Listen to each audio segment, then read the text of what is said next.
Média Sorare. Média Sorare. Le premier podcast francophone dédié à Sorare.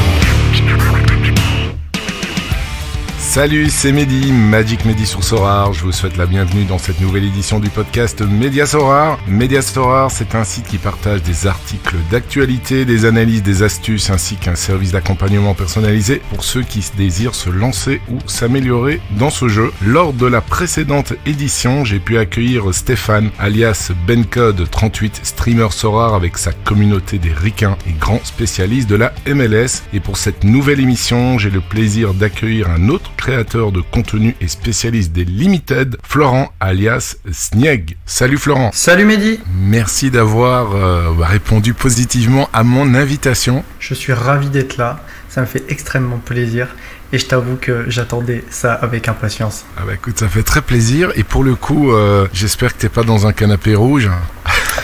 Non, je ne suis pas dans un canapé rouge, je suis tout ouïe. Voilà, pour les auditeurs, tu avais mis comme commentaire, j'ai l'impression d'être sur le canapé rouge de Michel Drucker. Non, t'inquiète pas, tout va bien se passer, surtout que t'es chez toi et moi je suis chez moi. Bah écoute, Florent, alias Snieg. Alors Snieg, j'ai cherché un peu sur internet pour savoir un peu d'où ça venait. La seule chose que j'ai trouvée, c'est qu'en polonais ça veut dire neige, mais est-ce que tu peux m'en dire un peu plus ? Alors, écoute, je te félicite pour tes recherches. Puisque c'est exactement ça, je suis polonais d'origine et c'est un diminutif de mon nom de famille, c'est le début de mon nom et effectivement en polonais ça veut dire la neige. Voilà, ok, l'histoire. Donc j'étais dans le bon. Exactement. Alors écoute, est-ce que tu peux te présenter à nos auditeurs, d'où tu viens, ton âge, situation personnelle, professionnelle, enfin bref, ce que tu as envie de dire à propos de toi. Pas de souci, écoute, du coup je m'appelle Florent, j'ai 35 ans et je suis originaire du nord de la France, j'habite près de Valenciennes, donc au final pas très loin de chez toi. Et voilà, je suis dans la vie, je suis pacsé et j'ai un fils merveilleux qui a un peu plus de 2 ans que je salue via ce podcast. Et voilà, dans la vie de tous les jours, je suis chef de secteur pour la société Kellogg's Pringles, donc je vends des céréales et des biscuits apéritifs à longueur de journée, voilà. et sorarien à mes heures perdues, mes longues heures perdues. Ok, magnifique. Bah écoute, c'est une... Et ton petit de temps en temps, il regarde des matchs un peu avec toi ou tu le laisses un peu sur le côté pour le moment ? Il est encore assez jeune, mais là il arrive à un âge où il commence à découvrir un peu le foot, à interagir, mais il a le temps pour ça. Il aura bien le temps après de s'y mettre. Magnifique. Tes quelques passions ? Oui. Mes passions sont le sport et plus particulièrement le football et ça aide dans le cadre de Sorare. Et après, avec madame, on est des passionnés de séries télévisées. C'est voilà, entre le travail, la vie de parents, on a assez peu de moments où on peut se retrouver et les séries sont un moment où on peut être tous les deux et on adore ça. On passe des heures à regarder les séries Netflix, les séries Amazon, etc. Entre autres. Comme ça te permet de regarder aussi tes matchs de foot à côté, quoi. Tu gardes un Exactement. certain équilibre. Oui, c'est ça, exactement. Et ça va, tout se passe bien avec elle. De temps en temps, il y a des invités qui m'expliquent, ou que ça soit sur Twitter ou quoi, que c'est parfois un peu compliqué de garder, entre guillemets, l'église au milieu du village par rapport à Sorare. De ton côté, non. Tout se passe très très bien. Tu arrives à bien gérer le temps sur Sorare et le temps, évidemment, de la vie personnelle et professionnelle. Alors, déjà, j'ai la chance d'avoir une femme qui est extrêmement compréhensive et qui sait que je suis passionné de foot et que Sorare me rend heureux dans mon football et non, il n'y a pas de souci.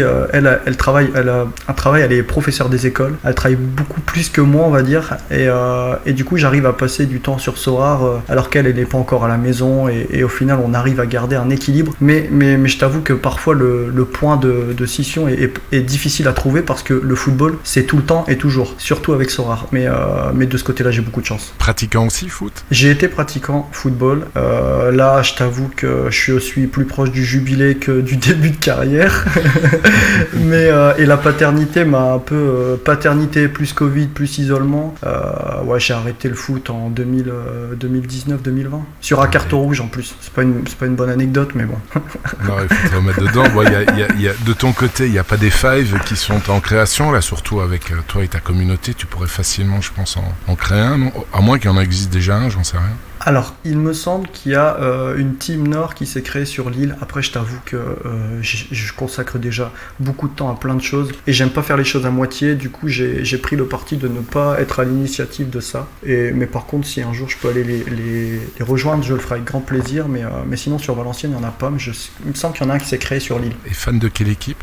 Du LOSC ? Ah non, pas du tout. Moi, je suis un fan absolu du Paris Saint-Germain. Depuis mon plus jeune âge, ça va faire 30 ans maintenant que je suis cette équipe. J'ai connu les très hauts et aussi les très bas. Et non, moi c'est PSG. Mais je suis un fan moderne. C'est-à-dire que je suis pas anti Marseille, anti Lille. Moi, je suis un amoureux du football. Et voilà, quand il y a des clubs français en Coupe d'Europe, je les supporte. Mais pour le reste, c'est Paris avant tout. Ouais, j'ai même envie de dire un vrai fan et un vrai manager Sorare. Quand t'es manager Sorare, c'est fini. C'est difficile après d'être ultra parce que t'encourages tes joueurs, tes teams, et forcément il y a souvent des mélanges d'équipes et de joueurs, quoi. Ouais, et Sorare a ça de merveilleux qui fait acheter des joueurs du PSG à des managers marseillais, qui fait acheter des joueurs de Barcelone à des Madrilènes, etc. Et à ma connaissance, il n'y a que Sorare qui arrive à réconcilier ces profils un petit peu antagonistes de base.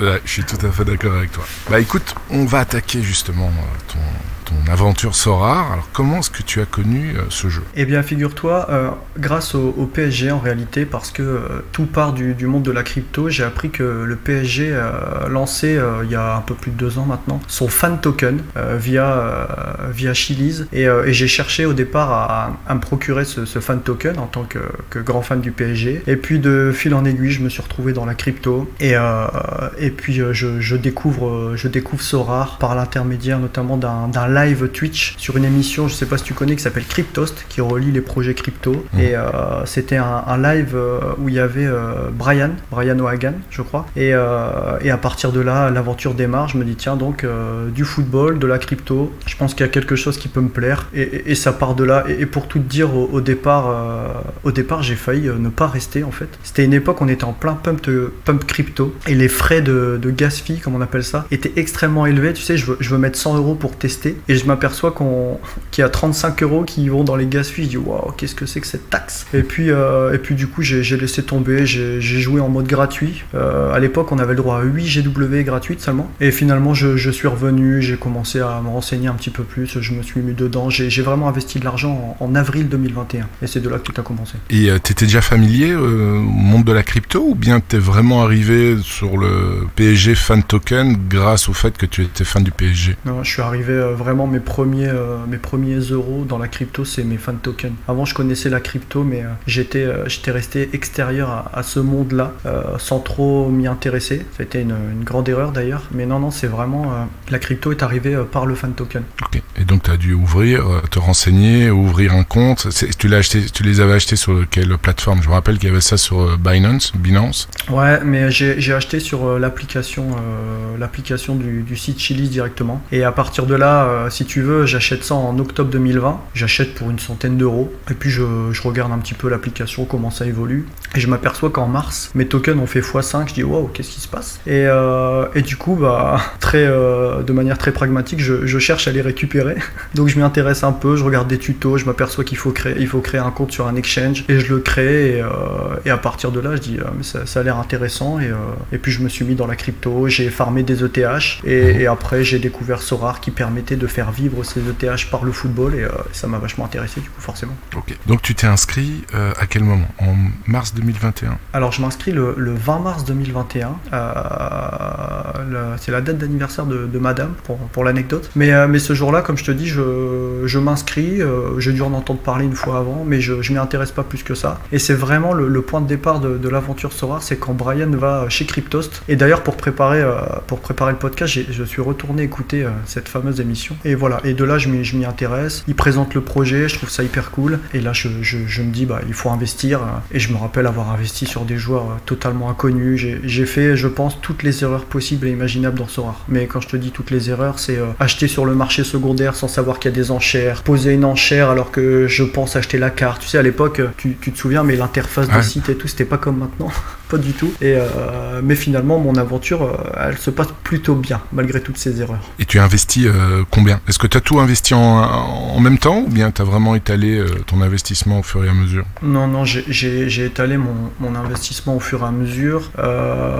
Au départ, donc je te dis, je pose 100 € comme ça sans trop savoir où je vais. Après, je monte rapidement à 1000-1500 € et de fil en aiguille. Alors, je pourrais pas dire le montant exact entre les fluctuations de l'ETH, etc. J'y suis allé palier par palier, mais j'ai eu jusqu'à 8000 € dans le jeu. Tu sais, il m'est arrivé de manière très transparente d'acheter aussi des petits joueurs directement via la carte bleue parce que c'est pratique. Et aujourd'hui, il doit me rester moitié moins. Il doit me rester 4000 € à moi dans le jeu à peu près. Ok, donc tu as retiré un peu ton investissement de départ. Pour présenter ta galerie rapidement, donc effectivement 20 mars 2021, c'est cocasse quand même de s'inscrire le jour de l'anniversaire de madame. Tu dis, bah, écoute, notre vie va changer à partir d'aujourd'hui, c'est ton anniversaire, voilà. C'est ça. Bon, tu as une galerie aujourd'hui qui est estimée à 15 Ethers, donc c'est correspondant plus ou moins à 24 000 $, donc ce qui est quand même pas mal du tout par rapport à ton investissement de départ. Tu as 160 cartes limited, une carte rare, une carte super rare. Tu as gagné 3 fois des concours SO5 et tu as gagné en tout 227 rewards, ce qui est quand même assez phénoménal. Ton reward winning lineup est exceptionnel puisqu'il est à 50%, c'est-à-dire que si tu alignes 2 équipes en SO5, il y en a une qui te ramène un reward, mais après voilà, ce sont des chiffres magnifiques, mais quand je vois les joueurs évidemment que tu as, ouais, bah t'as tous les GOAT, hein. Mbappé, Kimmich, Neymar, Messi, Diogo Costa, Donnarumma, Vinicius, enfin bref, t'as la crème de la crème de la crème, donc c'est normal que ça te rapporte quand même des rewards très régulièrement. Comment est-ce que ta stratégie a évolué? Parce que tu as dit au début, bah voilà, j'ai fait toutes les erreurs possibles, donc je sais pas, t'avais foncé tête baissée, et puis comment est-ce que cette stratégie a évolué pour arriver à un tel résultat aujourd'hui? Alors en réalité, bon, à l'époque il n'y avait pas la rareté des limited, donc je décide d'acheter des cartes, et une des erreurs que je fais, c'est que j'achète des cartes en pensant aligner le plus de teams possible, puis je vois très bien que ça marche pas, mais enfin l'idée c'était de faire des paliers, donc je continue, et ce qui a changé, c'est que j'ai cherché des vidéos, des live Twitch, il y en avait très peu à l'époque, et je tombe sur The Noob, qui a un peu changé mon aventure Sorare. Il faisait des analyses de galeries à l'époque, et un truc, c'est tellement évident, mais à l'époque j'y pense pas, où il met l'accent sur la qualité des joueurs plutôt que la quantité, et quand j'arrive dans Sorare à l'époque, pour moi ça fait pas forcément sens, et là ça a été un grand tilt. Je me suis dit mais oui, effectivement il faut mettre de la qualité dans tes scoreurs, les bons footballeurs font pas forcément des bons scoreurs, et l'inverse est aussi vrai, et donc là je me mets à avoir moins de joueurs, donc j'augmente le risque quand même, hein, parce que quand t'as des DNP, t'as pas trop de profondeur de banc, c'est risqué, mais je mets de la qualité, et à l'époque je me rappelle pouvoir acheter un Carles Real qui est très bien coté dans Sorare, un Chesina, et je commence à gagner des rewards. Ma première reward, j'ai mis 3 mois à l'avoir, je pense, et je l'ai eu avec 4 joueurs ou 3 joueurs et demi, ce qui est clairement plus possible aujourd'hui, et donc je mets de la qualité, et j'arrive à faire des rewards, je suis content, et en fait ce qui a changé, c'est l'arrivée des limited, où en fait j'ai vu une opportunité de pouvoir non seulement kiffer Sorare, mais aussi kiffer mon football. C'est-à-dire que je me suis dit, bah franchement tu vas pas être gourmand, quitte à gagner moins, si tu peux jouer avec des joueurs que tu connais, que tu peux voir facilement, des joueurs européens, vas-y fonce. Et je décide de faire la transition totale des rares vers les limited. Dès la sortie, ou bien tu as attendu un peu de temps après la sortie des limited? Alors le premier jour, pour avoir un souvenir, j'achète une carte qui est Kyle Smith, qui est pas connu, c'est un joueur qui joue à Orlando, c'est la numéro 1 sur 1000. Le premier jour, je crois que c'était le 13 août, et je me dis ce sera un souvenir, et après je vais attendre un petit peu. Mais non, j'ai fait la première GW, et le temps de faire la transition, parce que les rares tu les vends pas forcément aussi vite que tu peux vendre des limited, mais ouais, dès les premiers jours je me mets à acheter. Déjà il y avait peu de supply, donc t'avais peu de choix, mais je commence à faire un bon stack de limited, et pour la petite histoire, je fais rapidement un podium en U23, et écoute bien, si je dis pas de bêtises, il me semble que je gagne un gardien japonais qui s'appelle Go Atano, et à l'époque je suis très heureux sans mentir, de le vendre 0,05 ETH. Aujourd'hui, tu fais un podium et tu gagnes 0,05 ETH. Je peux te dire que sur Twitter, ça explose de partout.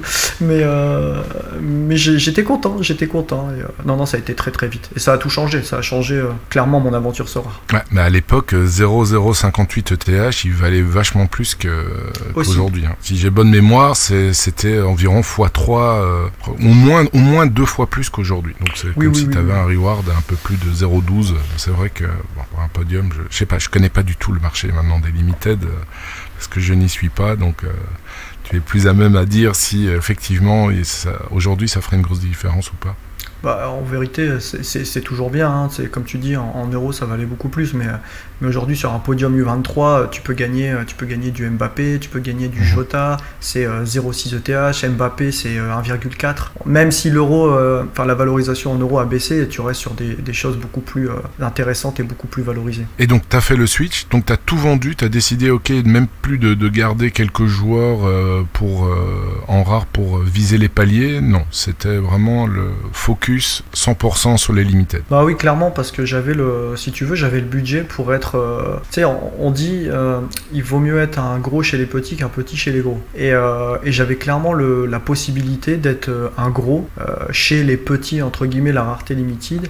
Et je me suis dit, il faut que je mette toutes les chances de mon côté. Et plutôt que d'aller éventuellement garder des teams pour des paliers, ce qui aurait équilibré en fait le roster en termes de cartes, je me suis dit non, on y va et on joue pour gagner. On joue pour gagner. Il y avait beaucoup moins de managers qu'à l'époque. Maintenant, on avait, je pense, au moins 100 000 de moins. Donc, tu avais moins de compétitivité, même si tu avais moins de cartes. Et franchement, les paliers, ça m'a totalement désintéressé. Parce que moi, ce que je kiffe dans Sorare, c'est gagner des cartes. Quelle que soit même la valorisation, je vais pas te mentir, même quand j'ai une T3 qui sort, je suis très content, moi, d'ouvrir des cartes. Je suis comme un enfant. C'est comme quand on ouvre un paquet de cartes, cartes physiques, c'est un peu la même chose. Et à ce moment-là, tu as décidé de rajouter, d'investir un peu plus, de mettre un peu plus d'argent dans le jeu, ou bien tu avais déjà tout mis et ce que tu as acheté en limited, c'est le produit de ta vente de toutes tes rares. Alors, si j'ai rajouté clairement un petit peu, comme je te dis, ça m'est arrivé de faire des petits investissements directs via CB sur des joueurs pas trop chers. Je me rappelle avoir remis 1500 € pour acheter un Kimmich qui à l'époque avait le Covid et son prix je le trouvais beaucoup trop bas. Mais ça c'était vraiment un investissement basé pour faire de l'AR, ce qui a plutôt bien marché, tu vois, pour farmer de l'ETH. Et après j'ai rajouté un petit peu, mais 90% je pense, 90-95% c'était avec les ETH et les rewards gagnés en rare. Parce que j'ai fait quand même quelques belles perfs en rare. Hein. J'ai réussi à gratter quelques belles rewards. Okay. Et là tes objectifs par rapport à justement ta galerie,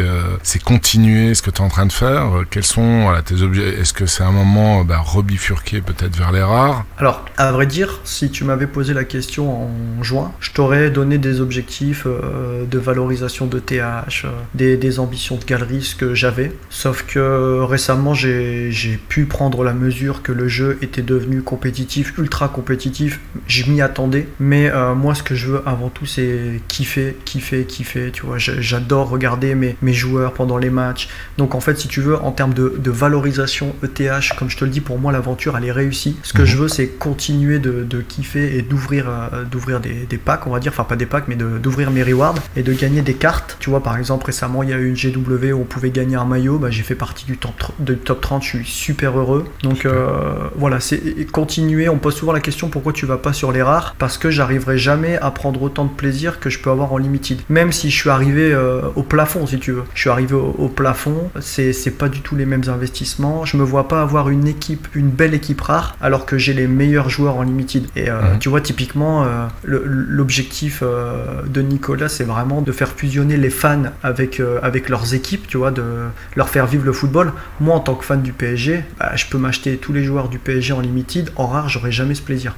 Ouais, et ça, c'est très important pour moi, c'est de prendre du plaisir. Je sais que je vais peut-être gagner moins que ce que je pourrais, mais tu vois, cette rentabilité, tout ça, c'est des choses qui, personnellement, ne me sont plus primordial, tu vois. Et ça t'affecte plus du tout. T'es vraiment dans dans le concept, j'ai envie de prendre du plaisir. Si demain, voilà, il y a une grosse baisse des prix, tu te dis bon, c'est pas grave, tant que je prends du plaisir. Je pense que l'important, c'est peut-être de retirer ton investissement de départ complètement. Je sais pas si c'est un de tes objectifs ou pas du tout. Si, en bon père de famille, j'ai quand même un niveau que j'ai défini, un niveau de sécurité en dessous duquel je voudrais pas descendre. Et effectivement, je voudrais pas perdre l'investissement de départ qui me reste. Après, je sais que beaucoup de monde n'est pas d'accord avec ça, mais je pense qu'on n'est plus dans un projet, on est dans un jeu et qu'il est devenu très difficile de gagner encore plus en limited, mais qu'en fait tout ça c'est normal. Si tu veux, pour moi c'était avant c'était une anomalie d'entre guillemets pouvoir gagner facilement, etc. Et le fait d'avoir pris conscience de ça, tu l'acceptes et puis tu fais des week-ends à 440 points et t'as des T2 et puis tu fais des week-ends à 350 points et t'as rien, mais au final tu t'as pas ta frustration et puis tant pis, on verra la semaine prochaine. Mais je trouve que c'est très très important d'avoir compris que c'était devenu compliqué et que de toute façon espérer des choses, ça peut générer plus de frustration qu'autre chose, si tu veux. Quand je regarde ta galerie, donc j'ai cité quelques noms, tu as vraiment des GOAT dans tous les championnats européens. Par contre, je vois quasiment pas de joueurs américains, enfin très peu, et asiatiques. Donc, il y a pas mal de joueurs aussi que tu as en plusieurs fois. Donc, ça veut dire que tu fais un peu d'achat-revente, oui ou non? Alors, en fait, concernant Asia-America, j'ai de quoi faire une équipe tous les week-ends. Je t'avoue qu'en Asia, j'ai vachement diminué l'invest pour me concentrer sur l'Europe, mais je joue toujours avec les mêmes joueurs. Quitte à ne pas pouvoir l'inscrire le week-end, je joue toujours avec les mêmes joueurs et ils me régalent plutôt bien parfois. En America, c'est un peu pareil, j'ai vachement réduit, mais je garde de quoi aligner une équipe. Et après l'achat-revente, je t'avoue que je me suis diversifié pendant l'été avec le mercato, avec des fortunes diverses. Et je t'avoue que les doublons et triplons que tu vois en galerie, c'est que des mauvais coups en fait. C'est tout ce que j'ai raté. Du coup, maintenant, okay. Voilà, ça dort et on espère que ça tourne dans le bon sens. Ok, ouais, quand je vois un Bongonda, c'est vrai que là, il faudra un peu plus de patience. Et là, évidemment, comme tu as tous les joueurs, tous les plus gros joueurs, la plupart des plus gros joueurs, on va dire ça comme ça, en limited, que tu n'as pas vraiment envie de passer en rare, chaque fois que tu vas prendre des grosses rewards, comment est-ce que tu comptes faire? Est-ce que tu comptes systématiquement les vendre si tu sens qu'ils ne sont pas là pour améliorer ta galerie?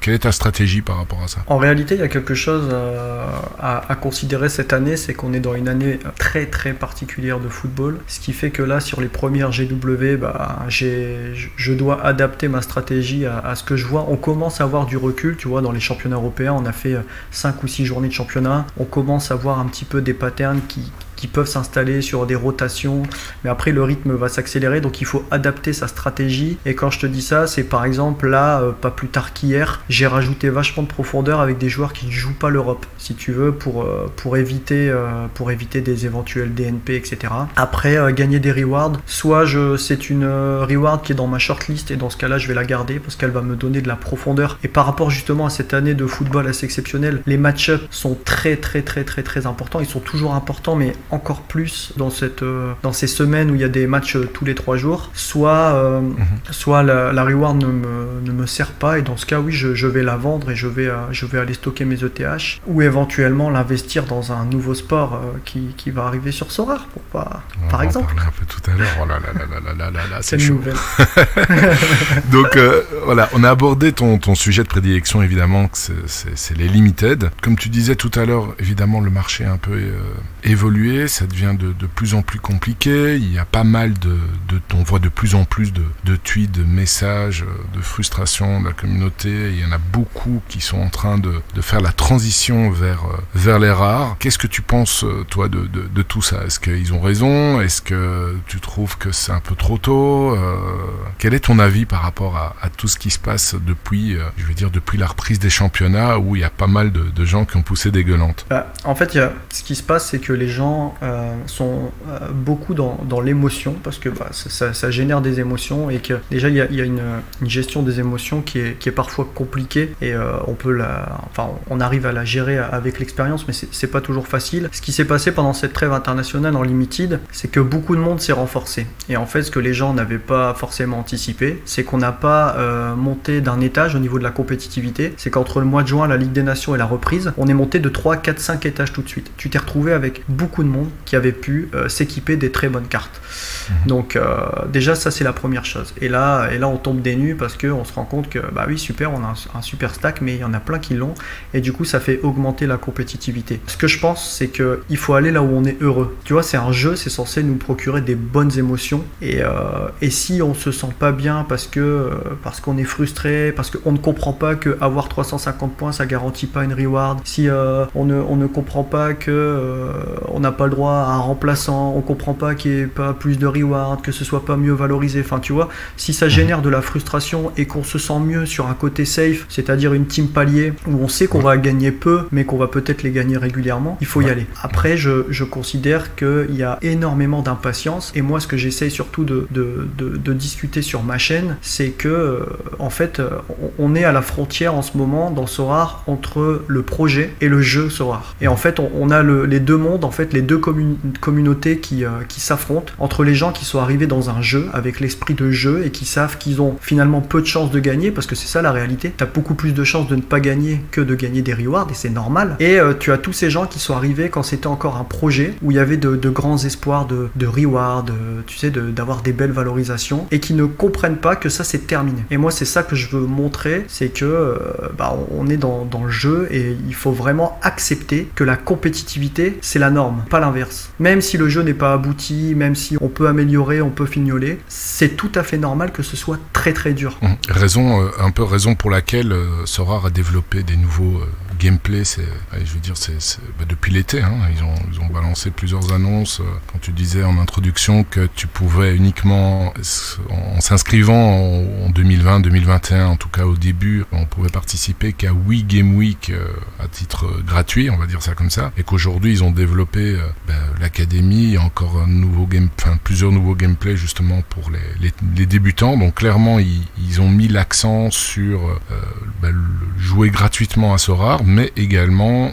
des underdogs, des spécialistes, où là ça permet quand même aussi une porte d'entrée pour les petits budgets. Je trouve ça quand même très positif. Après c'est vrai que c'est très chronophage, mais pour moi il y a pas 36 solutions non plus. Soit on met un peu plus et on peut avoir des très beaux joueurs et être compétitif en SO5 quasiment à chaque Game Week. Bien il y a un peu moins, mais on met beaucoup moins, même parfois rien du tout, mais évidemment il y a énormément de compétitivité, mais il y a moyen de vibrer et de gagner des cartes malgré tout. Je suis d'accord avec toi, et en fait on n'arrive même plus à se rendre compte à quel point le jeu a évolué, même en termes de gameplay, et je peux comprendre que, encore une fois, ce soit pas abouti, etc., et c'est normal, c'est encore assez jeune comme jeu, comme produit, mais on se rend pas compte, depuis 2021, comme tu le dis, toutes ces divisions qui sont rentrées, toute cette accessibilité qui a été rendue possible pour des plus petits budgets, la rareté des limited, même si parfois on trouve que c'est cher pour gagner, on peut toujours imaginer ce que ce serait si il n'y avait que les rares, et en fait on s'en rend pas compte parce que la compétitivité elle a tellement augmenté plus rapidement que la jouabilité. Je sais pas si tu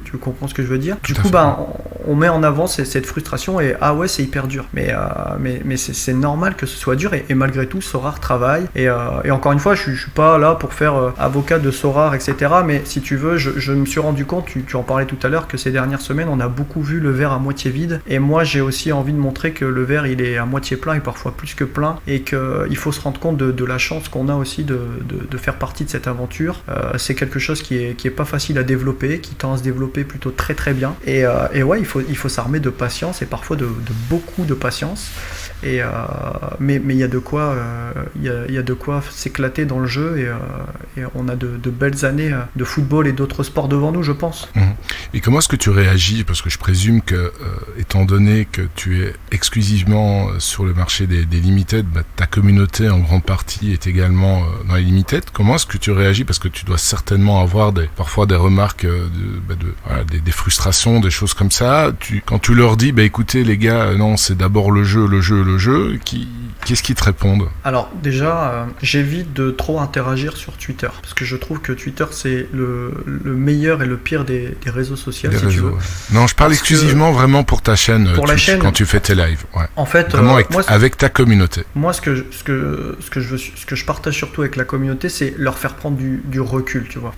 Alors je te dis, je prétends pas être mieux et réussir, mais en tout cas, j'ai cette faculté de pouvoir prendre du recul et leur expliquer, tu vois. C'est souvent les mêmes commentaires, c'est ah, tu te rends compte, 350 points, une T3 à 2 euros. Oui, t'as une T3 à 2 euros, mais c'est pas parce que t'as fait 350 points que tu mérites une star. Le but du jeu, c'est pas de faire un nombre de points, c'est de battre les autres. Il faut prendre du recul. Certes, tu as pas gagné beaucoup, mais t'as gagné plus que 90% des managers. C'est aussi leur faire comprendre que parfois, il y a aussi des améliorations stratégiques à avoir dans leur propre galerie. C'est-à-dire que tu as souvent des managers qui viennent et qui te disent alors je vais leur dire pourquoi tu as ce joueur-là, parce que je l'aime bien. Ce joueur-là, parce que je pense qu'il va être titulaire. Celui-là, je pense qu'il va bien scorer. Tu vois, c'est toujours avec beaucoup de si. Ils mettent beaucoup de conditions dans leur roster et au final, ça perfe pas, quoi. Tu vois, c'est surtout leur expliquer vraiment les bonnes stratégies et les bons axes du jeu et surtout leur faire prendre du recul et leur faire comprendre que cette difficulté grandissante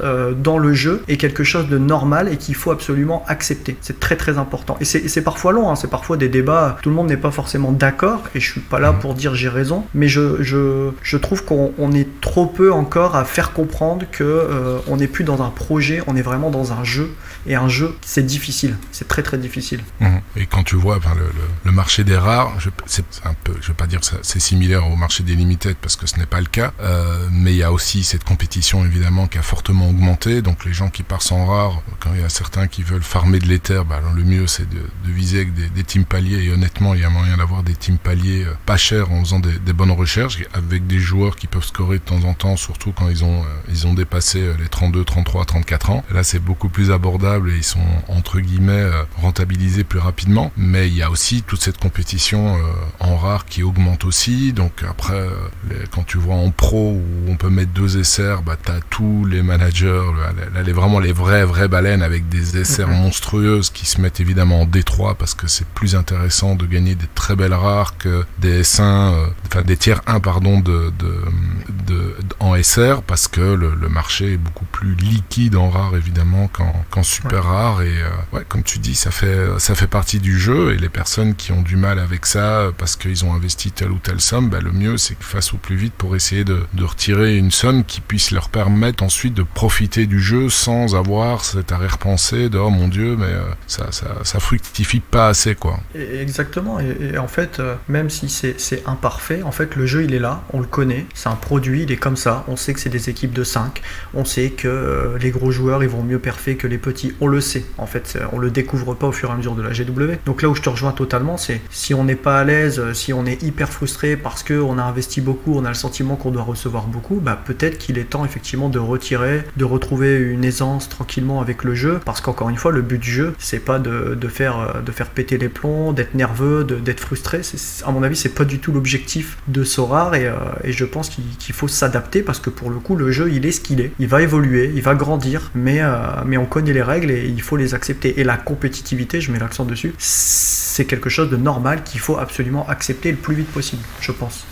Si tu étais à la place de Sorare, est-ce que tu as déjà réfléchi à des modes de jeu, à des gameplays qui pourraient améliorer, je veux dire, et diminuer la frustration, ou bien tu dis non, Sorare là, ce qu'ils sont en train de faire c'est top En fait de manière micro, j'ai déjà réfléchi effectivement à des modes de jeu qui pourraient éventuellement donner plus de fun et plus de diversité au jeu. Après je me suis rendu compte récemment que c'était très très très compliqué de faire évoluer le jeu et le gameplay sans déséquilibrer le jeu. Si tu veux, t'as des gens qui vont être partisans de donner plus de rewards, mais si tu donnes plus de rewards, tu peux dévaloriser les cartes. Il y en a qui vont être partisans de faire par exemple des divisions par championnat. Si tu fais des divisions par championnat, pareil, du coup tu vas donner que des rewards du championnat. Et il y a aussi l'équilibre entre les divisions à conserver. Il est déjà assez précaire l'équilibre, tu parlais tout à l'heure, tout ce qui est SR, etc. Je reste assez éloigné de ça, mais je sais qu'il y a quelques défauts dans ces divisions-là. C'est très très compliqué sans de faire changer les choses, sans déséquilibrer le jeu. Et la pire des choses qui pourrait arriver à Sorare, c'est d'avoir un jeu totalement déséquilibré et qui du coup il serait pas viable. Maintenant, pour répondre à ta question, sans pousser un petit peu sur le côté réalisable, technique, etc.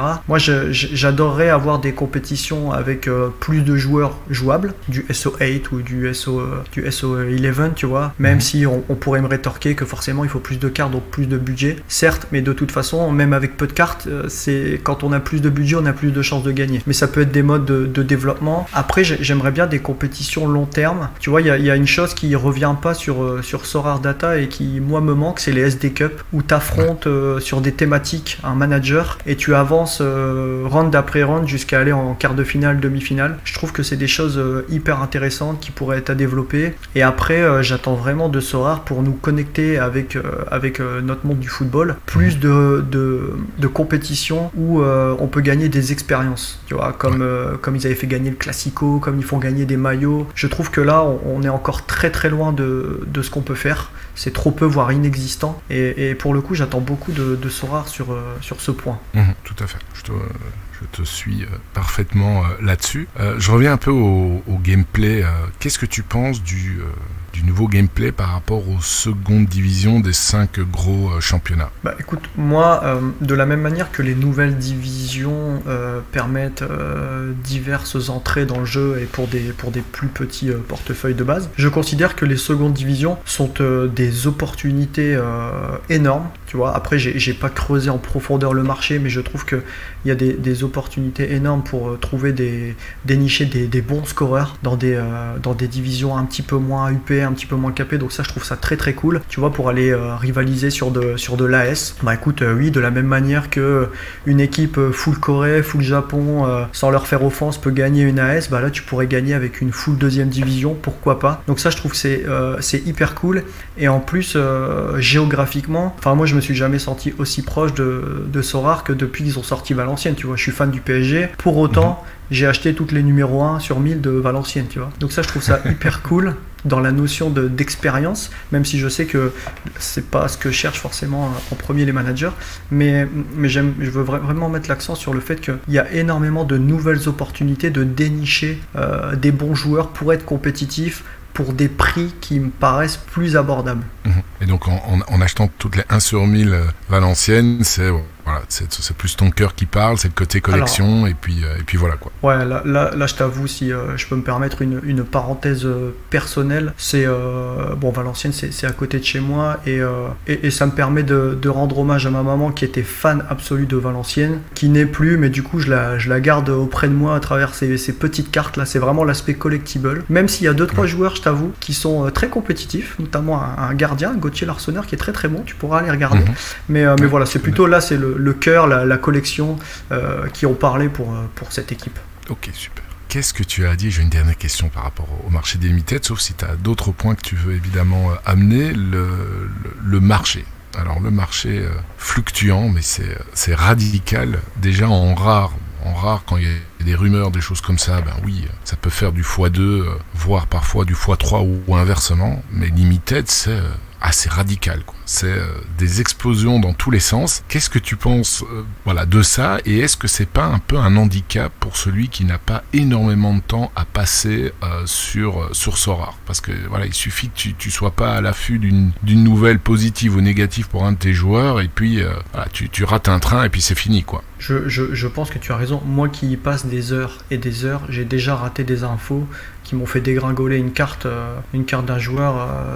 Nwakaeme par exemple, Anthony Nwakaeme qui quitte Trabzon Sport et j'apprends 2 heures trop tard qu'il part dans un championnat non couvert. Donc elle dégringole la carte. Finalement il y part pas. Il y a une rumeur qu'il met dans un championnat couvert. Ça remonte. Enfin bref, oui, c'est clairement un handicap cette fluctuation, cette volatilité absolument folle. Mais ce sont les managers qui la créent, cette volatilité. C'est-à-dire que tu as beaucoup de managers en limited. Alors c'est peut-être pas les mêmes qui se plaignent, mais que c'est trop cher, qu'ils n'ont pas assez de budget. Pour autant, je suis déjà allé regarder plusieurs fois qui panic sell et qui panic buy, et c'est souvent des tout petites galeries. C'est souvent des tout petites galeries. Et là aussi, il y a un problème de stratégie. Quand tu as une galerie à 0,8 ETH, que tu achètes un joueur à 0,2 et que quand il prend un carton rouge, tu le vends à 0,130, est-ce qu'il n'y a pas un problème de gestion de budget, de gestion des émotions? Donc c'est clairement un handicap, ça demande de passer du temps. Après, comment Sorare peut résoudre ça? On peut pas raisonner les managers dans leur façon de faire. On fait souvent le parallèle avec FUT. FUT de FIFA, où tu sais, quand t'as fini ton FUT champion le dimanche, tu vends tous tes joueurs parce que t'es frustré, c'est un peu le même délire. Et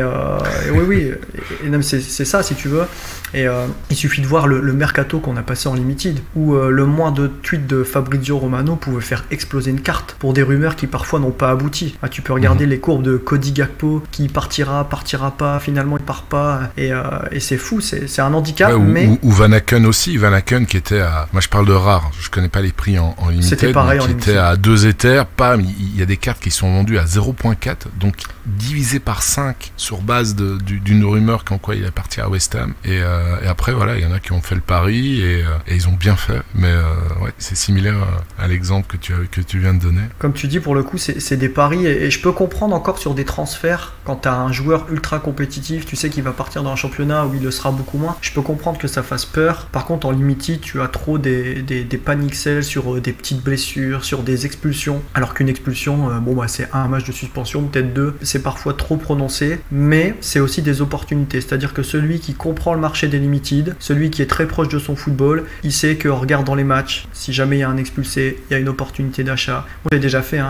il m'arrive parfois d'acheter des joueurs qui se blessent parce que il suffit de regarder l'heure qui suit ou les 2 heures qui suivent. C'est arrivé sur Benzema là, sur la Ligue des Champions, les prix baissent, c'est aussi des opportunités. Mais je te rejoins en filigrane pour dire que ça reste un handicap, parce que la volatilité c'est quelque chose qui fait peur, malheureusement. Ouais, et comme tu dis, ouais, c'est les managers qui font le marché, c'est un marché libre, donc forcément c'est quelque chose que Sorare ne sait pas contrôler, et comme tu le dis si bien, c'est la gestion des émotions. C'est vrai, quand tu prenais l'exemple de 0.8, il a un joueur à 0.2, oui, si ce joueur-là n'est plus utilisable pour une raison ou pour un nombre de blessures, ou justement il part dans un championnat soit trop élevé par rapport à son niveau, soit qui n'est pas couvert, ce qui est pire, ouais, tu vas essayer de chercher à le vendre, parce qu'il te faudra un remplaçant pour continuer à pouvoir aligner des équipes. Donc c'est des excellentes réflexions que tu fais, et ça, j'espère que les managers en tiendront compte aussi par rapport au petit budget qui représente quand même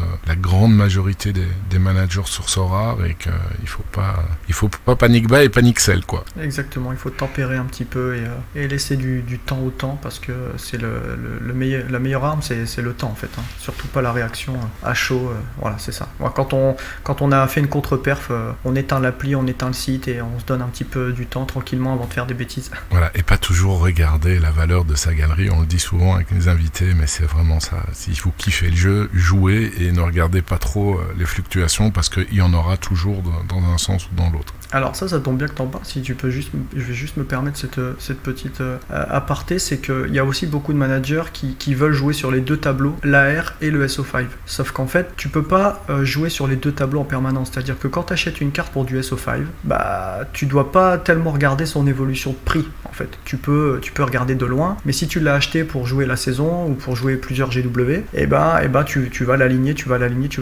Et il y en a parfois, ils ont des joueurs en SO5, et ils viennent me voir et ils me disent: ah, le joueur il a fait x2, il a pris 0,1 ETH, tu me conseilles de le vendre? Quelle est ta stratégie? Si ta stratégie c'est de faire des plus-values sur de l'achat-revente, tu te fixes un pourcentage de bénéfice, s'il les a atteints, tu vends, et tant pis pour le SO5. Mais courir 2 lièvres à la fois, c'est le meilleur moyen de se planter, c'est-à-dire que on va pas forcément vendre au bon moment, on va pas forcément jouer avec comme il faut la carte, et il faut faire très attention à ça. Je pense, de mon point de vue, je sais pas si j'ai raison, mais en tout cas qu'il faut pas avoir en tête de vouloir faire des plus-values sur la carte et en même temps faire du SO5, c'est très très important. Non, je te suis parfaitement. Surtout pour les petits budgets, où quand tu as un petit budget et que tu veux équiffer en SO5 et faire de l'achat-revente, non, c'est juste très peu possible. Si tu as un gros budget, que tu as beaucoup de temps à passer, là effectivement tu as la possibilité de faire de l'achat-revente et du SO5, mais sinon, comme tu le dis, il vaut mieux avoir une stratégie, se focaliser effectivement sur sa stratégie qu'on a déterminée avant de commencer à jouer,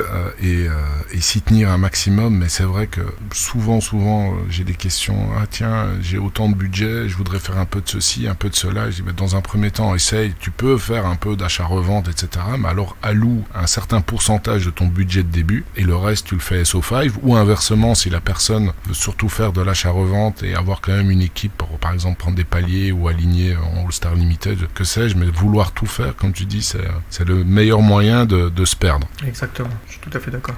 Merci pour ton avis, monsieur le spécialiste des Limited. On va attaquer aujourd'hui le sujet d'actualité. Et quel sujet d'actualité avec l'annonce hier. J'étais fou hier. Franchement, quand j'ai entendu ça, la NBA qui débarque, j'en parle depuis tellement, c'était mon rêve. En même temps, j'avais la hantise, j'ai dit non. Si jamais ça arrive, mais quand est-ce que je vais dormir? C'est incroyable. Oh non, mais c'est fou. Et là, c'est une bombe. C'est vrai que Nicolas Julia avait promis l'arrivée d'un deuxième sport US. Alors la NBA, je pense qu'au niveau, je sais pas ce que tu en penses, mais au niveau stratégique, c'était le meilleur sport américain qui pouvait débarquer parce que c'est un des sports les plus connus dans le monde. La NBA, ils ont une stratégie depuis des décennies de s'exporter dans les 4 coins du monde avec des stars qui partent pendant la saison off ou même pendant la saison. Il y a de temps en temps un match organisé à Londres, à Paris, aux Philippines, au Brésil, etc. C'est juste énorme. Quel est ton avis par rapport à ça? Est-ce que tu vas t'y mettre? Dis-moi tout. Écoute, les managers Sorare ont souvent besoin de confiance et la confiance est souvent mise à rude épreuve malgré l'été fou qu'on vient de passer, les bonnes nouvelles, les licensing, les ambassadeurs, etc. Et là je me dis mais quelle preuve de confiance, enfin qu'est-ce qu'on pouvait espérer de mieux que la NBA qui est juste un des sports les plus, enfin c'est la ligue, c'est même pas c'est plus qu'un sport, c'est la ligue la plus populaire au monde qui débarque dans Sorare, là où entre guillemets disons-le, on a un peu ri en découvrant le baseball parce que ça nous touchait pas, alors que stratégiquement ça reste quelque chose de très intéressant. Là la NBA ça déchaîne les passions, alors que finalement ça se passe que dans un seul pays, tu vois, alors que le football, là c'est tout le football européen, américain, asiatique. Là je pense qu'on se rend pas compte de la portée. Pour moi c'est depuis que je suis dans Sorare, c'est probablement la plus grande chose que Sorare ait accompli. Pour moi c'est plus fort que la PL qui rentrerait sur Sorare. J'allais te poser la question justement. Est-ce que t'aurais préféré la PL, la Première Ligue ou la NBA? Moi c'est la NBA et donc apparemment toi aussi. De très très loin la NBA. Il faut se rendre compte de la portée mondiale que ça va avoir pour le jeu. Je suis très très hype et très très fier d'être dans ce jeu et de le découvrir, d'être là et je vais connaître le premier jour. Franchement c'est incroyable. Que ça tombe là juste à l'enregistrement et qu'on puisse en parler et savourer, je t'avoue, c'est fou. Franchement on peut être que... Tu suis un peu la NBA? T'aimes le basket? Alors dans ma jeunesse j'ai fait 7 ans de basket, figure-toi. À une époque, mais j'étais jeune, hein. Tu sais, moi je suis resté avec Michael Jordan, Scottie Pippen et Dennis Rodman. c'est eux qui m'ont fait rêver. Ouais, c'est pas mal comme trio quand même. C'est pas mal hein, ce trio. Et tu jouais à quel poste? J'étais meneur. J'étais meneur à un petit niveau, hein, pas tranquillement, mais j'ai été meneur pendant 7 ans. J'ai adoré, mais c'était mes années collège. Et après j'avais mon papa qui était fan de NBA et des Lakers. Et lui il se levait la nuit pour regarder les matchs. Il était abonné au magazine et tout. Donc j'ai gardé un petit lien. Là je suis pas de manière assidue, c'est-à-dire que si je me mettais à regarder les matchs de NBA en plus du football, là c'est terminé. Après je perds ma femme, je perds mon fils et même si elle est compréhensive, ça peut être compliqué, mais je suis ça d'assez loin, mais j'adore. Là pour le coup c'est du spectacle, c'est fantastique. Franchement c'est génial. C'est pour moi le plus spectaculaire. Est-ce que tu comptes t'y mettre aussi dedans? Alors, acheter des cartes ou bien peut-être utiliser d'abord les cartes gratuites ou des choses comme ça? Alors je ne pourrais pas ne pas investir, tu vois, ne serait-ce que pour collectionner une carte NBA, je pourrais pas ne pas investir. Maintenant, si je raisonne en tant qu'investisseur raisonné, autant quand les Limited sont sortis, on était assez peu. Autant la MLB, malgré que c'est un sport peu populaire à l'échelle mondiale, je trouve qu'il y a quand même eu une hype au départ qui était folle. Mais là, sur ce sport-là, sa popularité, l'attente, l'effervescence qu'il va y avoir, je pense que je vais y aller de manière raisonnée parce que j'ai peur que les prix des cartes s'envolent de manière assez incroyable. Donc oui, je vais y aller, mais piano comme disent les Italiens, parce que je pense qu'on va vite devoir sortir les ETH pour avoir une belle collection. Qui va piano, va sano, va lontano. Voilà. Il faut effectivement patienter. Est-ce que tu as acheté des cartes MLB? Est-ce que même où t'en as pris des gratuites ou pas du tout? Alors j'engage mon équipe Common tout à chaque GW. J'ai eu la chance de gagner une carte Limited là que j'ai vendu récemment. D'ailleurs, je n'ai pas voulu garder, mais non, j'ai pas investi. Si tu veux, j'ai besoin d'aimer le sport. Je suis pas du tout, fan. Enfin, j'ai pas de familiarité avec le baseball. C'est un sport que je ne connais pas, donc pour ça, même si je trouve que c'était une bonne chose que ça arrive dans Sorare, j'ai pas investi. Non, dans la MLB, c'est pas possible pour moi. Ouais, mais apparemment, les prix en tout cas, les limited ou même les rares, les prix apparemment étaient très hauts au début. Aujourd'hui, ça s'est un peu tassé. Je sais pas si t'as les mêmes retours que moi ou pas. Si, c'est exactement ça. C'est-à-dire que l'air de rien, au départ, même si t'as une rareté sur 5000, le fait qu'ils en mettent peu, les managers veulent leur carte tout de suite et ça souligne encore de l'impatience. C'est-à-dire qu'on est proche de son argent, pardon. Mais par contre, on va pas hésiter à surpayer une carte. Donc ouais, je suis d'accord avec toi, ça s'est tassé. Ceci dit, il y a des cartes qui ont quand même une belle valeur. Hein. J'ai regardé en début de semaine, il y a quand même des cartes qui ont des belles valorisations, ça se maintient. Il y a régulièrement plusieurs milliers d'équipes engagées sur des line-up payantes, donc je trouve ça sur des compétitions payantes et je trouve ça plutôt cool au final. Il fait son petit bonhomme de chemin ce sport, même si c'est pas comparé avec le football bien évidemment. Et pour la NBA, moi aussi, je t'avoue, je peux pas ne pas rentrer dans le jeu.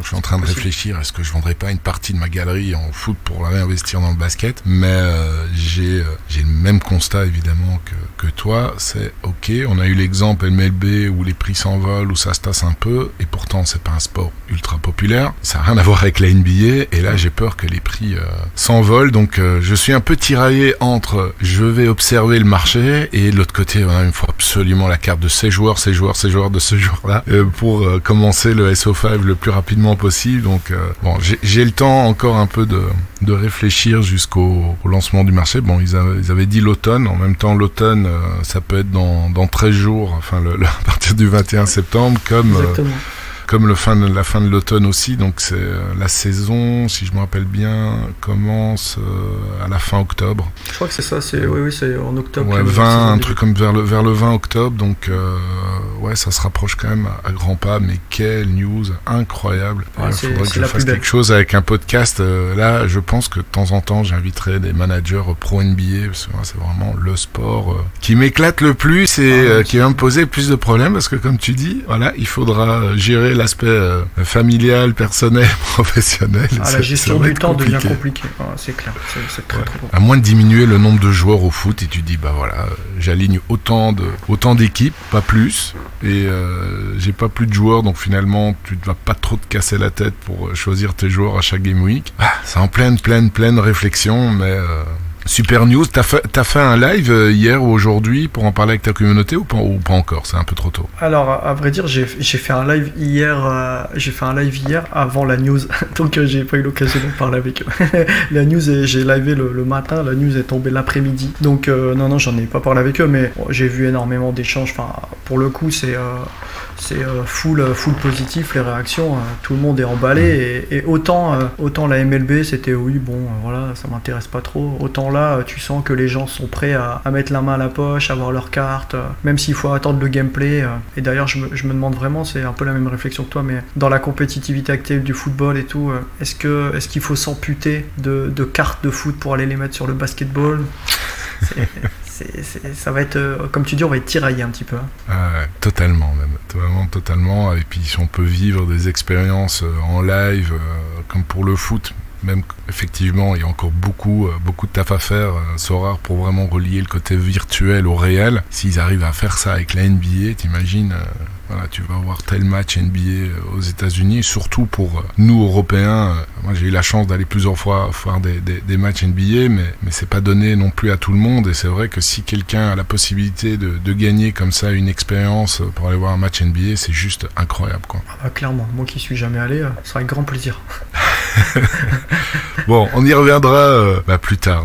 Je suis vraiment impatient de connaître un peu plus de détails. Puis j'aurais dû avoir la puce à l'oreille. Je me rappelle, il y a quelques mois, j'avais écouté un podcast avec Nicolas Julia, et il avait dit, ben oui, c'est un peu compliqué avec les sports américains parce qu'il faut négocier avec les ligues et avec les associations de joueurs. Et la NBA est une ligue qui a une association de joueurs qui est très puissante et ça aurait dû me mettre directement depuis à l'oreille. Voilà. J'espérais d'un côté, mais maintenant que ça arrivé, c'est juste formidable. Et pour en revenir au sport américain, la MLB, c'est quand même, je pense, le deuxième sport le plus populaire aux États-Unis après la NFL. C'est vrai que c'est une formidable porte d'entrée, en tout cas pour le marché américain. Et là, avoir la NBA où c'est juste un sport. Enfin là, pour le coup, c'est le troisième sport le plus populaire, juste devant la NHL aux États-Unis, mais qui est un sport, comme tu dis, planétaire, qui est rediffusé, qui est diffusé en direct sur toutes les chaînes du monde. Grand spectacle. Bref, bravo Sorare pour cette magnifique nouvelle. Clairement, Florent. je suis d'accord avec toi. Mais j'y croyais pas du tout. C'est ça que je voulais dire, j'y croyais pas du tout parce que tu as reçu Paul de Sorare il y a quelques mois maintenant. Et franchement, quand tu l'as interrogé sur la NBA, la façon dont il a répondu, pour moi, ça voulait dire ça n'arrivera pas dans les années à venir, tu vois. Donc j'ai été vraiment très surpris. Il a bien caché son jeu, le effectivement, Paul. je me suis fait la même remarque. Là, j'ai fait un petit coucou à Tekoma, qui était un de mes invités, qui travaille maintenant au Sorare, et il m'a envoyé hier après l'annonce. Il m'a envoyé une capture d'écran de mon tweet. Il m'a dit j'ai pensé à toi, je savais que ça allait te faire plaisir, mais je dis mais c'est de la dinguerie. Il dit mais voilà, ils sont pros, il y a aucune fuite de leur côté, donc ils font bien leur taf. Et c'est vrai que l'effet de surprise quand même, il est assez énorme. Yes. Florent, on va attaquer la dernière partie de cette émission. Déjà. Le traditionnel questionnaire rapide. Alors, ton joueur préféré dans la vie réelle et sur Sorare et les raisons pour lesquelles tu l'as ou tu l'as choisi. Alors, dans la vie réelle, je suis obligé de choisir un joueur du PSG, mais je n'ai pas pris devant, j'ai pas pris derrière. Pour moi, c'est Marco Verratti. Marco Verratti, de très très loin pour moi, probablement un des plus grands récupérateurs, si pas le plus grand du monde. Je le trouve absolument fantastique. Enfin, tu vois, c'est le genre de joueur, c'est pas par une passe D, c'est pas par un but, mais il te fait lever un stade par un tac, par une récupération, par un enchaînement de dribbles. Et je suis fan absolu de ce joueur. Vraiment, je le trouve fabuleux et il est pas toujours récompensé en scoring d'ailleurs, mais en tout cas dans la vie réelle, j'adore. Fan. Bon, au dernier match, il a fait un très gros score et je regarde ta galerie, mais tu l'as pas ce joueur. Ton joueur préféré, tu l'as pas. Je l'ai vendu. Oui, parce que alors il y a une règle dans Sorare, on met pas de cœur. On met pas de cœur. Moi, je mets pas de cœur dans Sorare. Je l'ai vendu parce que si tu veux, sur une saison, il est blessé 50% du temps. Ouais. Et je sais que ça fera sourire des gens parce que j'ai longtemps eu des débats sur Verratti. C'est-à-dire que quand il joue, il est fabuleux et je te cache pas qu'il fait partie de la shortlist sur les cartes de la nouvelle saison, peut-être pour le revoir. Mais il faut que physiquement ça tienne parce qu'une carte que tu peux aligner qu'une GW sur 2, c'est une carte qui est difficilement rentabilisée. Donc c'est pour ça que j'avais fait le choix de m'en séparer. Mais il me manque un petit peu, mais on peut pas mettre de cœur, il faut être pragmatique. Non, mais je suis d'accord avec toi. Moi, je l'avais aussi en rare, mais il m'a bousillé quelques très très très belles line-up en champion parce que après, avant le match ou la veille du match, alors que la clôture, la deadline est terminée, on t'annonce il a une petite gêne, il a quitté l'entraînement et ça arrivait trop de fois. Ouais. Voilà, ça fait mal. Donc oui, je suis d'accord avec toi. Verratti, super récupérateur, mais trop fragile pour le SO5. Yes, c'est ça. Bon, et ton joueur préféré pour le coup dans Sorare? Alors dans Sorare, j'ai choisi un joueur qui malheureusement brille moins par son scoring cette saison, de par son transfert, mais que j'ai vécu mes plus belles émotions avec lui la saison dernière, c'est Lisandro Martinez, donc défenseur central de Manchester United. Je trouve que c'est aussi un défenseur incroyable. La mentalité sud-américaine, franchement, ça ne trompe pas. L'année dernière, il a fait des scores de fou. Enfin, il tenait la défense de l'Ajax. C'était un des GOAT. Ouais, c'était un des GOAT absolus. Lui, pour le coup, je l'ai gardé, alors que son scoring a diminué parce que je crois beaucoup en lui pour les années à venir, notamment en Argentine. Et même là, à Manchester, alors je sais que tu me demandes, c'est vraiment le joueur avec lequel j'ai vécu le plus de trucs dans Sorare. Même si son scoring n'est pas encore optimum, pour le coup, il a déjà retourné les supporters de Manchester. Tu vois, il est arrivé, c'était le petit, tu vois, il est trop petit, etc. Là, pour le coup, il est déjà en train de leur montrer qu'il n'a pas besoin de taille. Il est très très fort. Donc, j'aime beaucoup ce défenseur. Et lui, pour le coup, il restera en galerie. Ouais, d'accord avec toi. Un peu le profil de son compatriote Otamendi, là, pas très grand, mais hargneux, détente de fou et très très proche, très sur l'homme aussi au niveau des contacts. Moi je l'avais, c'était aussi un top joueur. Je l'avais gardé après son transfert et puis finalement j'ai décidé de m'en séparer un peu après parce que j'avais trop de défenseurs. Moi sinon les personnes qui l'ont, je pense que c'est une bonne stratégie de le garder et qui va s'améliorer. Il a que 24 ans avec le temps dans le championnat anglais, quoi. Je suis d'accord. Ton plus beau résultat en SO5? Alors, mon plus beau résultat en SO5... Bah, t'as gagné 3 fois déjà. J'ai gagné 3 fois, mais figure-toi que le plus beau résultat, celui que je considère le plus beau, c'est la 4e place de la GW 200. Donc, c'était une weekly challenge à la sortie de la Liga Santander, où Sorare proposait aux gagnants d'aller vivre le Classico Barça-Real. Donc, il fallait mettre 3 joueurs ou 2 joueurs du championnat espagnol, je crois, et faire une AS. Donc il n'y avait pas de bonus d'XP et 50% au capitaine. Et c'est la GW où j'ai le plus vibré dans le week-end. En plus j'avais un joueur par jour, je crois. Ce jour-là j'avais Benzema qui fait 3 buts, une passe D, et j'avais Morioka dans mon équipe qui a fait, avant de décliner un petit peu, son pire résultat en L40, ce qui était incroyable. En plus il met un but, mais finalement le tir est contré, donc c'est un but contre son camp, donc j'ai pas de décisif score. Et donc j'ai gagné une carte spéciale de Courtois et une SR. Et là où ça a été incroyable, c'est que j'ai pris les corrections d'Opta post-GW en pleine face, puisque je suis retourné voir après le résultat. J'étais en train de faire des recherches sur mes GW et je me suis aperçu, tu vois, j'avais Chezina dans l'équipe et Chezina a été clôturé à 92, c'était mon capitaine, et il a été corrigé par Opta post-GW à 100, ce qui fait qu'en fait ça m'aurait donné la première place. Et ouais. Pourtant ça reste ton plus beau résultat. Et ça reste ouais, parce qu'on a vraiment vibré, et je me rappelle que Zenou par exemple il fait 2e ce jour-là, donc on était là en train de regarder les matchs, on voyait l'évolution des scores et tout, et c'était vraiment un bon moment. Tu vois, c'est pas en performance, c'est pas une victoire et tout, mais j'ai vraiment vibré tout le week-end. C'est un bon souvenir. Un peu de frustration, ça fait partie du jeu, mais c'est un très très bon souvenir pour le coup. C'était la compétition qui permettait d'aller voir le Classico là, c'est ça, hein? Oui, c'est ça, c'est exactement et ça. Celui qui a gagné, je me demande si c'était pas Mamba. Je ne sais plus te dire en fait. Je sais plus te dire qui a gagné. J'ai pas été revoir. C'est trop dur pour moi de retourner. T'as raison. Next gaming. Exactement. Ta plus belle récompense? Alors, la plus belle récompense, tu sais qu'elle me suit de très très loin, cette récompense, puisque ça va être la Minute Fusio, créateur de contenu, donc tu as déjà reçu cette histoire. Je pense que beaucoup de monde en a entendu parler. Il se trouve que un jour on décide de faire un échange de galeries, donc il fait mes line-up, je fais les siennes, et il fait donc toutes mes équipes, y compris la U23. Ce week-end-là, la U23 bat des records absolument fous, puisque les 10 premiers ont fait plus de 500 points, je crois, ou les 8 premiers, et on gagne la U23. On est à 529, corrigé à 521, et je gagne Kylian Mbappé que je vends 4000 €, 3996 € exactement, au soir de PSG Real. Il part juste après son but, donc c'était assez incroyable parce que du coup on m'a beaucoup charrié. Tu gagnes quand on fait tes line-up, et la question qu'on m'a toujours posée, c'est est-ce que tu aurais gagné si tu l'avais fait toi-même? Donc j'ai toujours été transparent. La vérité c'est que jamais je n'aurais aligné la défense de l'Ajax, donc il avait mis Timber et Martinez. J'aurais probablement mis Gakpo, je sais pas te dire, mais Gakpo ce jour-là fait mieux que Timber, donc oui, j'aurais pu gagner, mais le mérite en revient à Fusio qui m'a rapporté ma plus belle récompense dans Sorare. Et donc le deal, c'était chacun fait les line-up de l'autre, mais s'il y a des rewards, vous les gardez pour vous, quoi. Alors oui, le deal c'était ça, et en gros, celui qui faisait la meilleure perf faisait gagner une carte sur la chaîne de l'autre. Donc ce jour-là, j'ai fait gagner Angel Di Maria, donc j'ai offert à Angel Di Maria à Fusio pour qu'il puisse l'offrir à sa commu, et je lui ai donné, si je dis pas de bêtises, 0,1 ETH, enfin quelque chose comme 300 €, quand même, pour le remercier de ça. Alors c'est pas beaucoup par rapport à Mbappé, mais ta line-up, quoi. Ouais, c'est geste. top. Et quand je regarde le graphique des ventes des cartes de Mbappé en limited depuis le début,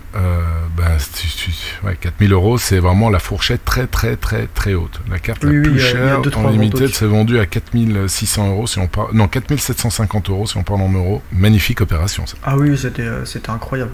Puis c'était vraiment le week-end. On gagne la U23. Après il y a le match aller contre le Real.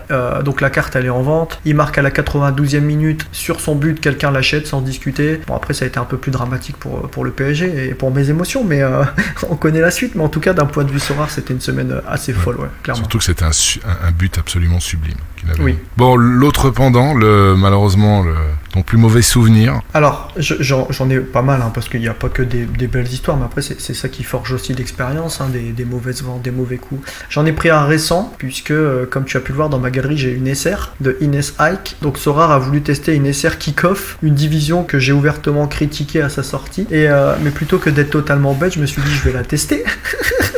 Donc j'ai acheté la SR de ça Ines c'est le karma, ça. Exactement. Et qui joue au DC United, donc c'est une des franchises les pires cette saison en MLS. Et cette GW là, t'as Wayne Rooney qui débarque en tant que coach, si je dis pas de bêtises, et Ines Ike, défenseur central, bien installé. Il y avait peu de joueurs inscrits, je m'étais dit allez, s'il arrive à faire un 50-55, ça peut passer. Et Wayne Rooney le bench, il rentre même pas en jeu. Donc la line-up elle est flinguée d'entrée, et depuis ce temps-là il a dû refaire 2 matchs et il s'est blessé, donc il vaut pas grand chose, j'arrive pas à m'en débarrasser, mais voilà, il me rappelle que parfois je fais encore des bêtises, mais bon, ouais, c'est plutôt drôle. Ça fait bizarre parce que quand on va sur ta galerie, on défile et puis tac, on voit un petit homme bleu apparaître tout en bas. Ouais, écoute, ça fait partie du jeu, comme tu dis. Alors quand tu fais tes line-up et tout, quels sont tes onglets qui sont régulièrement ouverts? Alors je vais pas être très très original, mais je pense que l'indispensable pour un manager Sorare, c'est Twitter. Twitter, c'est le réseau où les infos tombent en premier. C'est très très important d'être connecté au compte des clubs, au compte des fans de clubs, au compte des journalistes de clubs. C'est très très important. Je pense qu'il y a des managers qui sont pas encore au fait là-dessus, mais les influenceurs aussi parfois, c'est très très important pour faire des filtres. Donc Twitter. Moi, je suis aussi beaucoup sur l'équipe parce que j'aime bien la façon dont ils présentaient leur calendrier des matchs. Tu vois, des fois, j'ai besoin d'aller cliquer sur une équipe et ça résume pas mal. Donc pour ça, je suis sur l'équipe.fr. Enfin, il y en a, ce sera Flashcore, etc. que j'utilise aussi. Mais l'équipe est souvent ouverte et Transfer Market. Transfer Market pour avoir l'historique des joueurs, le positionnement. Même des fois, je vais voir des détails, les valeurs marchandes, etc. C'est vraiment des onglets qui ne sont jamais fermés sur mon PC quand je prépare mes équipes. Ok. Alors, ton joueur à suivre? Alors, je me suis permis d'enfreindre un peu la règle. J'en ai pris 2. J'en ai pris un tout petit budget et un gros budget. Alors, encore une fois, pas de conseils. Je vous dis pas achetez-les, ne les achetez pas. Mais en tout cas, il y a un joueur qui, moi, me plaît beaucoup. Donc, c'est Carlos Izquierdos. Carlos Izquierdos, c'est l'ancien capitaine de Boca Juniors qui a été viré de Boca. Boca connaît une saison assez compliquée. Ça s'est pas très bien terminé pour lui. Il a rebondi au Sporting Gijón en Espagne. Et donc, il joue depuis 3-4 matchs en Bundesliga 2. Et il fait de très bons scores. Et je le trouve très très intéressant. Donc moi je l'ai en galerie, je l'utilise. Et typiquement tout à l'heure on parlait des deuxièmes divisions, tu vois, c'est le genre de profil pas très très cher qui peut te permettre d'aller chercher des rewards. Donc Carlos Izquierdos. Et il y en a un autre, je le trouve assez incroyable. Son adaptation a été accélérée par le départ de Casemiro, mais Aurélien Tchouaméni est absolument magnifique à regarder jouer. Je trouve qu'il a une capacité de placement, une faculté à récupérer des ballons assez folle. Il a déjà fait quelques bons scores. Ceci dit, bémol d'un point de vue Sorare, il faut vraiment... C'est compliqué à deviner, mais quand il va jouer et avec Kroos et avec Modric, il peut se faire manger du à score. Parce que Kroos, on le sait, c'est la relance. C'est lui qui va faire les longs ballons, etc. Par contre, il a joué 1 ou 2 fois quand Kroos n'était pas là et son scoring... alors, c'est encore un peu tôt pour savoir si c'est vraiment un lien de cause à effet, mais en tout cas, ce joueur-là, waouh, il est fou. Et même pour l'équipe de France et tout, j'adore. C'est pas du tout le même budget, mais je vais le suivre de très très près toute la saison, Aurélien Tchouaméni. Je suis d'accord avec toi. Pendant le mercato, j'avais vendu pas mal de joueurs et je l'avais acheté. J'avais même fait un petit tweet. Je fais pas toujours un tweet sur les joueurs que j'acquiers dans ma galerie, mais celui-là j'étais content parce que je l'avais pris et c'est vraiment du pur hasard. Je crois que je l'avais pris à 1.4 après la vente de plusieurs joueurs et c'était la veille ou 2 jours avant que les grosses rumeurs débarquent sur les réseaux sociaux et dans les journaux, etc. Comme quoi il allait probablement ou peut-être partir à Madrid. Donc j'étais content parce que je me suis dit s'il part à Madrid, enfin il était de toute façon annoncé sur le départ, je me dis c'est certainement pour avoir un rôle important. Enfin un club va pas mettre une somme mirobolante, surtout à quelques mois de la Coupe du Monde, ce serait trop risqué pour lui. Et par contre ta remarque là, c'est vrai que c'est assez interpellant si on prend le match, c'était quand hier avant-hier contre le Celtic.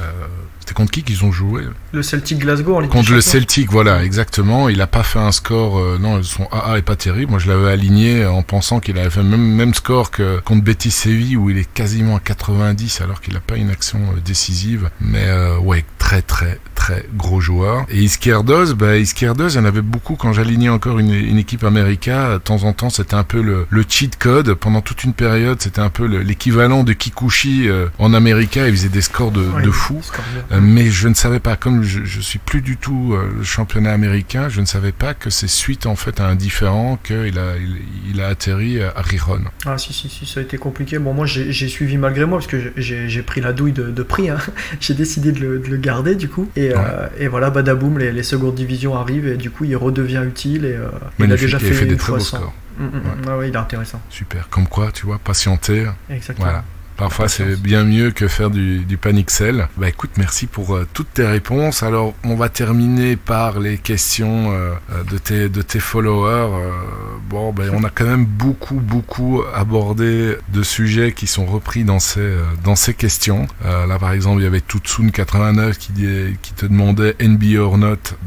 Voilà, tu as répondu. Par contre, il met si oui, à quel niveau d'invest versus le foot? Est-ce que tu as déjà une idée ou bien tu vas d'abord observer le marché avant de déterminer le pourcentage ou le montant que tu vas investir dedans, que tu vas mettre dedans? J'ai besoin d'observer le marché, j'ai pas envie de me jeter à corps perdu. Après, franchement, ma priorité des priorités, ça restera le football. Ça, c'est pour moi, la NBA, c'est extraordinaire pour le jeu, pour Sorare et tout, mais ce sera la petite cerise sur le gâteau. Je me vois pas dans un investissement, sauf retournement de situation, à 50-50, tu vois. Ça restera toujours une petite partie par rapport à ce que j'ai mis dans le football. Tu maîtrises le mieux, quoi. Ouais, exactement. Alors, il y en a beaucoup qui te demandent d'où vient ta danse. Alors, c'est scandaleux, mais la prochaine fois, il faut que je me connecte parce que j'ai déjà regardé, en préparant le podcast, quelques replays, mais je suis pas tombé encore sur le moment où tu dansais, donc il faut que j'aille regarder ça. Et c'est un peu difficile que tu me fasses une démo en audio.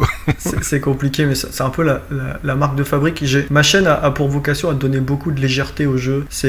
Moi, je suis sur ma chaîne comme je suis dans la vie de tous les jours, c'est-à-dire un peu fou. Et ma femme en parlera mieux que moi de ma folie, mais c'est pour ça que quand des gens donnent de la force, s'abonnent, etc., je danse. Des fois, je mets une perruque, tu sais, parce que on n'est pas là pour se prendre la tête, on est là pour kiffer. Et ça donne un peu de légèreté. Oui, il m'en parle souvent de mes petits pas de danse. Mais voilà, l'objectif, c'est d'être sincère, vrai. Et si tu veux, moi, je suis totalement désintéressé. Ma chaîne, c'est pas mon métier, c'est du plus, je partage. Et quand on est désintéressé, on est libéré. Et c'est ce qui plaît en tout cas à ma commu, c'est qu'ils savent que quand ils me posent une question, je vais leur répondre avec franchise et sincérité en tout cas. Ouais, ça me fait penser justement en préparant l'émission, j'avais regardé une petite partie, tu avais été invité je pense par The Noob dans un de ses lives et il était justement question, est-ce qu'on peut gagner sa vie en étant créateur de contenu sur Sorare et j'avais entendu, si je me rappelle bien, si t'as aucun tabou avec ça, c'était quoi, plus ou moins 150 € par mois que Twitch te reversait? Oui. Bon, déjà, moi, c'est assez incroyable que j'ai 8 mois de Twitch et que ça fonctionne bien.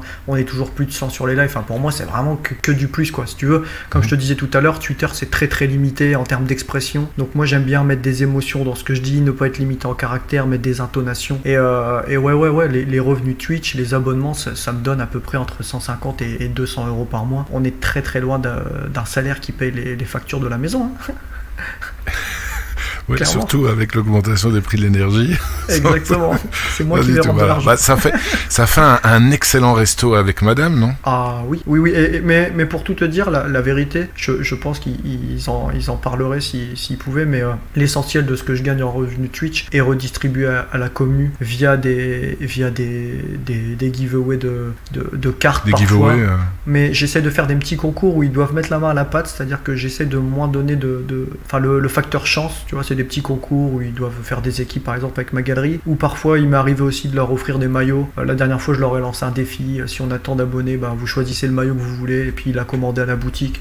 Donc je t'avoue que oui, il y a resto, mais souvent j'essaie de rendre à la commune ce qu'elle me donne, voilà, parce que je peux me le permettre, parce que j'ai une situation, etc., et que j'ai pas un besoin absolu de cet argent. Ouais, t'as une activité à côté, quoi. C'est pas comme pas mal d'autres créateurs d'excellents créateurs de contenu qui ont décidé de quitter quitter, je veux dire, le monde professionnel pour se lancer à 100% dans Sora. Je n'étais pas dans cette optique-là. Question de Raditz13, ouais, mais bon, tu as répondu aussi. Est-ce que le FC Limited va passer en rare? Donc, même pas une équipe palier, non, tu n'as pas envie de te prendre la tête avec ça. C'est-à-dire qu'en vérité, bon, la question, elle se pose toujours naturellement, parce qu'on est vraiment au plafond des Limited. Mais là, avec la sortie de la NBA, je t'avoue que si je dégage un budget, c'est pour aller en NBA et même pas en palier rare, tu vois. Donc, les rares, on n'est pas prêt de les voir au FC Limited. Voilà, donc il a sa réponse. Une toute dernière de Binetti Laurent. Quelles sont les nouveautés à attendre cette année? À mon avis, je présume qu'il parle de ta chaîne Twitch. Écoute, au niveau de la chaîne Twitch, parce que moi je suis sur la continuité de ce que je fais. Faut pas oublier que bon, c'est pas mon activité principale, donc si tu veux, même toi tu dois le voir avec la création d'un podcast, etc. C'est vraiment très très chronophage, même très énergivore, parce que quand tu fais des lives, si tu mets pas l'intonation, si tu mets pas le dynamisme, le rendu n'est pas pareil. Donc plutôt que d'essayer de me mettre sur... J'ai essayé par exemple le support YouTube, c'est un support qui me convient pas du tout. C'est quelque chose... T'aimes bien être en interaction en fait avec... Ouais, j'aime bien être en interaction, en live et tout. Ça c'est très très intéressant. Donc non, être dans la continuité, partager l'aventure, aider les managers que je peux aider en étant sincère avec eux. Et puis voilà, je dis sincérité et ce que je m'efforce de faire sur la chaîne et que j'essaye de structurer, c'est à la fois parler Sora mais parler football. Tu sais, toujours en faisant le parallèle, mais j'aime bien débriefer les matchs, débriefer les actions, les actualités, pas vraiment faire Sora, mais vraiment, je trouve ça, tu sais, je rêvais quand j'étais plus jeune d'être animateur radio ou télé, je te jure, c'est vrai ce que je dis, et du coup, ma chaîne Twitch, c'est un peu ma radio à moi, je peux m'exprimer, faire mes sujets, et c'est déjà beaucoup, et c'est très très bien comme ça. Ouais, je te rejoins aussi. J'en avais parlé lors d'un podcast, je sais plus avec quel invité qui m'excuse, mais je réalisais un peu mon rêve aussi quand j'étais petit, je rêvais d'être journaliste sportif, et voilà, faire un podcast là-dessus, écoute, on y est, c'est ça. Ça fait plaisir. Je t'ai pas posé la question par rapport à ta chaîne Twitch, tu streams combien de fois par semaine? Est-ce que tu as un programme bien précis ou bien c'est vraiment aléatoire? Non, c'est aléatoire. Je m'efforce tant que possible de streamer 1 à 2 fois par semaine. Encore une fois, j'ai pas vocation à être présent tout le temps. Tu vois, par exemple, quand il y a un événement, j'ai pas vocation à lancer un live pour en parler, etc. Il y en a qui le font très très bien. Non, on essaye de faire ça 1 à 2 fois par semaine, de préparer des sujets, même si souvent le chat, j'ai envie de te dire, c'est presque le chat qui fait le live. J'ai la chance d'avoir une commu qui est très très participative et c'est tout l'intérêt de Twitch, c'est-à-dire que si je fais des monologues et que je suis pas en interaction avec eux, ça ne fonctionnera pas, mais voilà, 1 à 2 fois par semaine avec des choses à raconter, des choses à faire, on fait les équipes ensemble, etc. C'est déjà très très bien. Ok, donc c'est principalement avant le début de chaque Game Week? Alors pas forcément, parce que souvent je travaille avant les clôtures des GW, mais par exemple je vais faire un débrief le mardi soir ou le mercredi soir où on va se projeter et souvent je vais reprendre le jeudi soir. Bon, là en ce moment je vais pas travailler dans les 2 semaines à venir, donc je peux être amené à liver le matin, je vais adapter mes horaires aussi à la vie de famille, mais grosso modo c'est ça, j'essaye d'être à la frontière entre les 2 GW, tu vois, on va parler un petit peu de stratégie, des joueurs un petit peu à aller chercher, on parle des spécialistes, les under 40 intéressants, je parle aussi football, tu sais, vraiment le fait d'analyser les matchs et je m'efforce, quand on dit par exemple tel joueur a fait un bon match, on va voir le score et comment ça se traduit dans Sora. Je trouve que c'est hyper intéressant de faire le parallèle entre la performance du joueur et son score, qui n'est pas toujours équivalent d'ailleurs. Écoute, on est arrivé à la fin. Ouais. Laurent, je ne sais pas si tu veux rajouter encore quelque chose, dire une conclusion pour les gens qui nous écoutent et qui te suivent aussi. Écoute, j'ai vraiment passé un super moment, j'ai trouvé ça...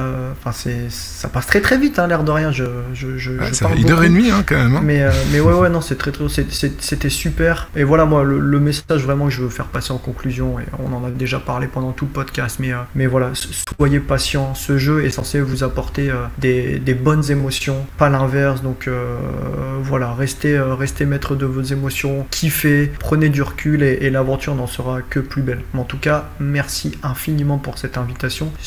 Voilà, ça y est, j'ai atteint, je peux quitter Sora, j'ai atteint le Graal, j'ai fait le podcast, je suis tranquille. C'est trop d'honneur. Merci à toi pour ta participation et ta beaucoup. passion. Écoute, à très bientôt, que ça soit sur Twitter ou qui sait, j'irai peut-être faire un petit coucou parce que ta danse, elle m'intrigue, je voudrais quand même la voir pour savoir Avec grand plaisir. exactement de quoi on parle et pas rester idiot, quoi. Merci Florent. À très bientôt. Encore merci à Florent et à vous pour avoir écouté cet épisode jusqu'au bout. S'il vous a plu, merci de le partager autour de vous et de mettre 5 étoiles sur la plateforme que vous utilisez pour écouter notre podcast. Ça nous donne beaucoup de force. Il ne me reste plus qu'à vous souhaiter, comme d'habitude, des excellentes Game Week et des jolis rewards. C'était Magic Mehdi de Mediasorar.com. Mediasorar, le premier podcast francophone dédié à Sorar.